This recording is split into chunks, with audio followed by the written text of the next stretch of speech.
The Planes of Fame Air Museum.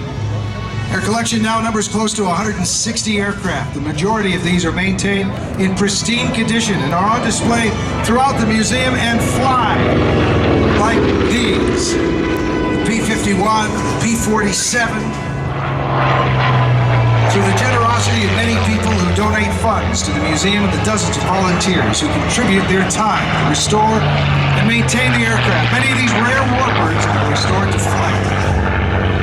Out of a grand total of 15,660 P-47 Thunderbolts produced for the U.S. Army Air Corps during World War II, perhaps the least known operational versions were the Curtiss-built P-47Gs.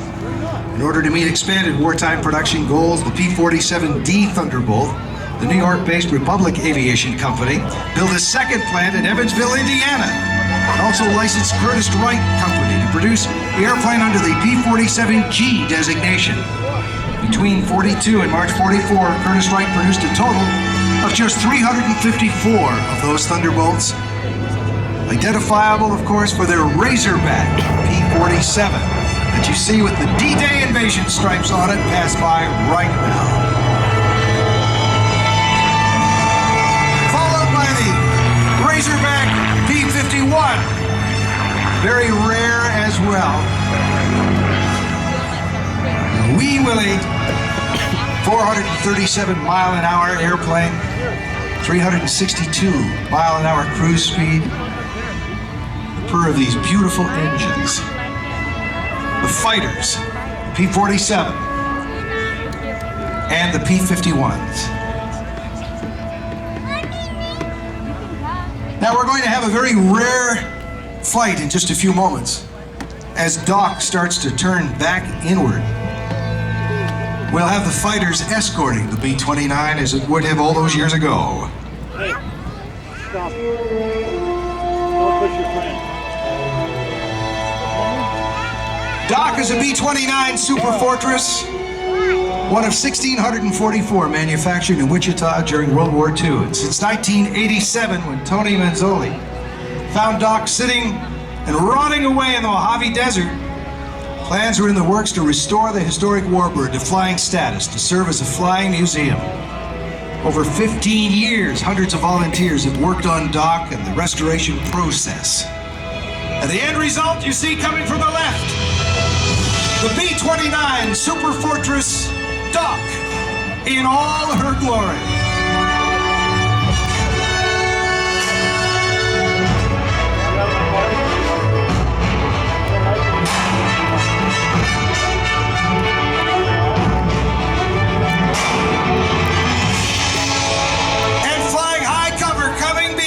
The three fighters, the B-29, P-47, and two P-51.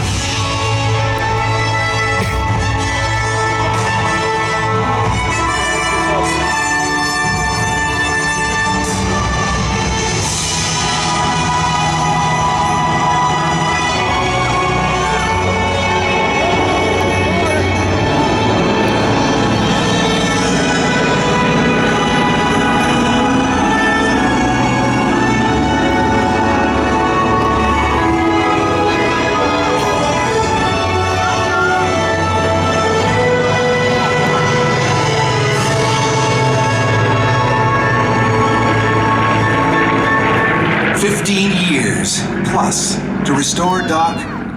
Skilled workers, retirees from Boeing, Sprint Aero Systems, veterans, active duty military, and others wanting to honor those who served.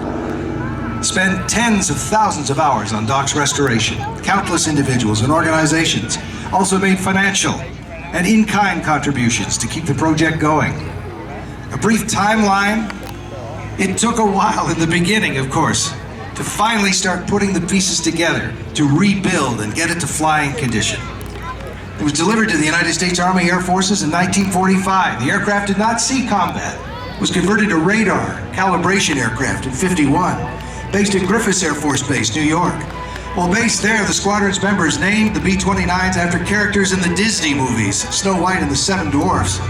So this one became Doc.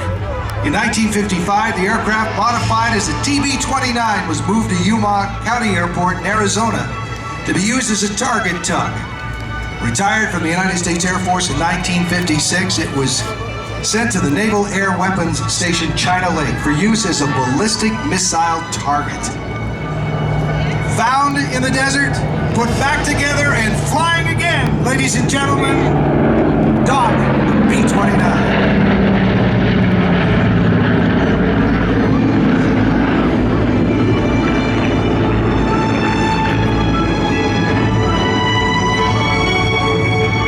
Mustangs and the Thunderbolt. In our tribute to honor the past so that we might never forget. Our World War II veterans, on average, are in their mid-90s now. And all they ask is that we never forget. We always manage to have some of them join us at air shows like this, and in fact, we do, again this weekend, at World War II veterans with us to tell their stories and give us a chance to let them know we will never forget. So ladies and gentlemen, so that they know and they hear, I'll ask you to please put your hands together and let those veterans know we will never forget.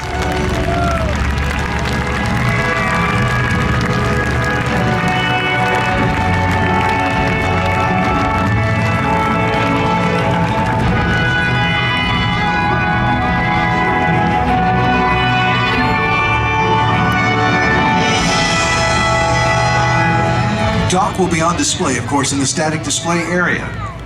Some of the aircraft here in our Warbird area are actually doing flights. Commemorative Air Force, where you can fly in these pieces of history as well. So make sure you book your flights early. They're way off to the left, down near the D-Day exhibit that should not be missed either. But once again, circling in front of us, one of only two still flying today, the B-29 Superfortress Doc.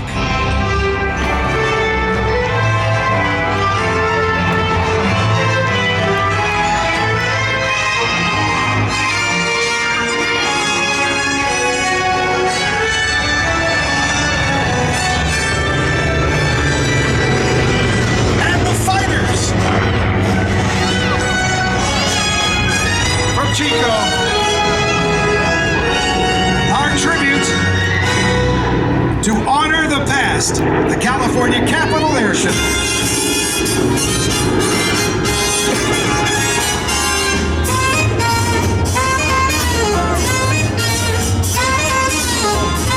And we are not done yet, because we are also going to tie these World War II aircraft into the future to inspire a new generation and lead right into the Blue Angels display coming up. How are we going to do that? We've got a couple of World War II aircraft here with us this weekend. They were the types that were first flown by the Blue Angels. And right now we're going to start to recover these aircraft. We're going to need to bring some of them in one at a time to land while the others provide cover. So we'll get the Mustangs to serve that duty as we recover the B-47 and then the B-29 Doc. Also, still to come, the world's fastest fire truck. We'll be back out here to race one of these World War II aircraft.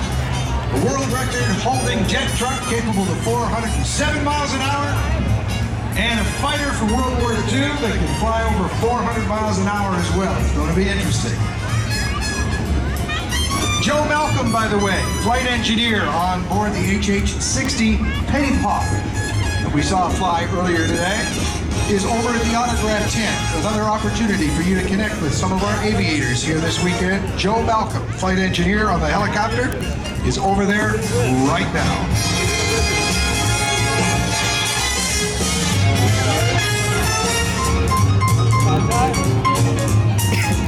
Ladies and gentlemen, the B-29 and a series of photo passes now, making it look beautiful.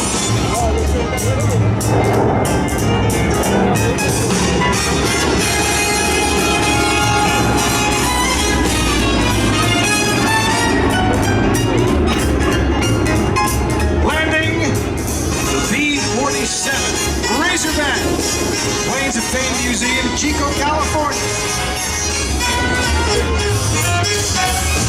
Recovering in front of you next, Razorback.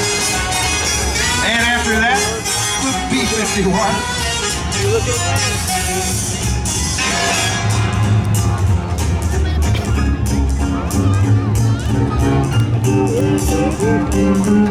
As you can see, these tail draggers are a handful. All that torque, those engines, the Allison in the case of the P-51, that one at least, and the Merlin coming up, B-51D, outer. And there are last pass coming up from Doc, the B-29, going to be coming up right off to the left again. Gonna make it look beautiful again, in case you missed that. Get your phone now and get it on slow-mo. It's gonna look really cool in slow motion. You wanna share this on social media again? Use the hashtag. Tag it at CCA19. CCA19. We wanna see your pictures, we wanna see your videos, and read your comments. We wanna share them too. Doc, the B-29.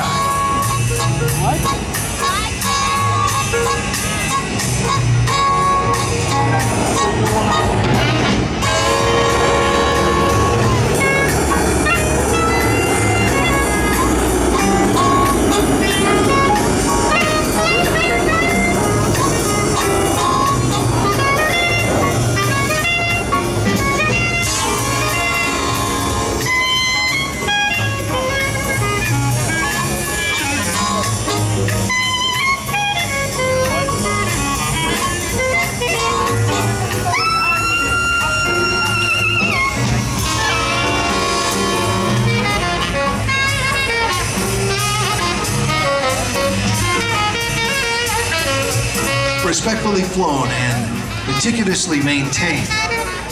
Flown with such respect. The dangerous, the very hard job of bringing these aircraft back down to earth. Coming up shortly with Doc. And in the meantime, our tribute to the Navy fighters of the Second World War and a Blue Angels tribute. Before we have a jet car race and then hand things over to the U.S. Navy Blue Angels. Examples of the aircraft that they first flew, getting ready to take off now to the right.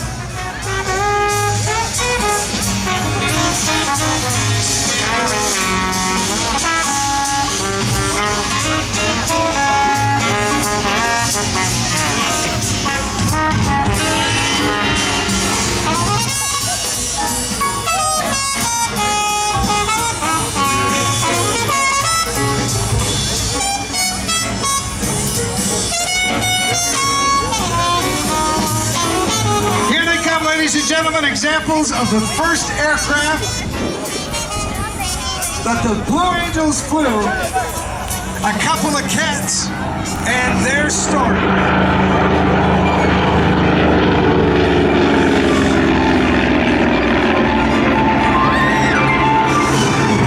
As they get ready to begin a series of flybys culminating with a jet car race to bring it to the now, Doc is recovered on the far runway and will return to the static display, the B-29 Superfortress Doc.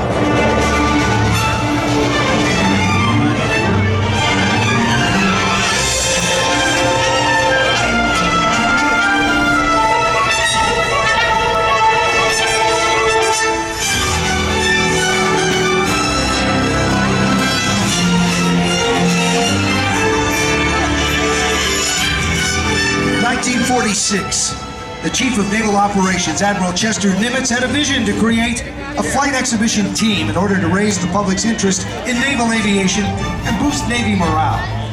In 1946, the newly formed Blue Angels thrilled audiences with their precision combat maneuvers in the F-6F Hellcat. From 1946